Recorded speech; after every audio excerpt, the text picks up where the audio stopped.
30 April 2025 रोजी अक्षय तृतीया वार बुधवार या दिवशी साजरे केले जाणार आहे।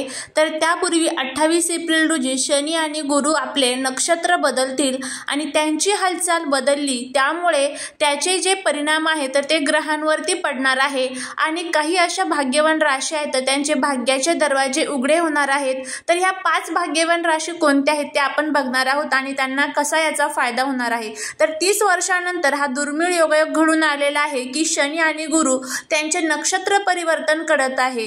त्यामध्ये सकारात्मक परिणाम या 5 राशींवरती आपल्याला बघायला मिळणार आहे। त्यामध्ये सर्वात पहिली रास आहे ती म्हणजे मेष रास, त्यानंतर कर्क रास, त्यानंतर सिंह, वृश्चिक रास आणि मकर रास या ज्या राशी आहे या राशींवरती चांगले परिणाम दिसून येणार आहे। शनी आणि गुरुच्या दुर्मिळ योगामुळे जे 2 संत आणि गंभीर ग्रह एकाच दिवशी नक्षत्र बदलतात, त्यांची गती बदलतात, तेव्हा ते मानवी जीवनाच्या प्रमुख क्षेत्रांमध्ये दिशा बदलण्याचे संकेत देतात।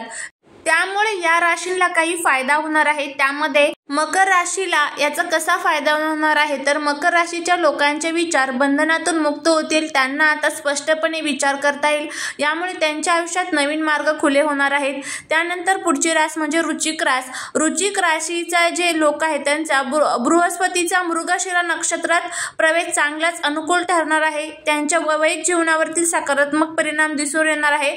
त्यानंतर सिंह रास म्हणजे उच्च शिक्षण किंवा सरकारी क्षेत्रात गुंतलेल्या लोकांना फायदेशीर ठरणार आहे। त्यानंतर कर्क राशीमध्ये त्यांचे नवीन संधीचे दारे उघडे होणार आहेत आणि जे आयुष्यात नवीन ऊर्जा आहे तर ती बदलणार आहे, नोकरदारांना प्रमोशन मिळणार आहे। त्यानंतर पुढची रास आहे ती म्हणजे मेष रास।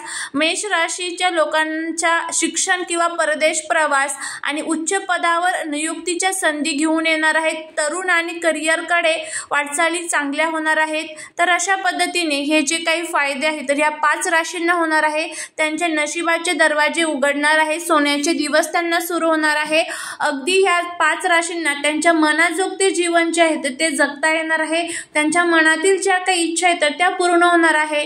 तर यामध्ये तुमची रास आहे का नक्की सांगा। जर व्हिडिओ आवडला असेल तर चॅनलला सबस्क्राईब करायला विसरू नका। श्री स्वामी समर्थ।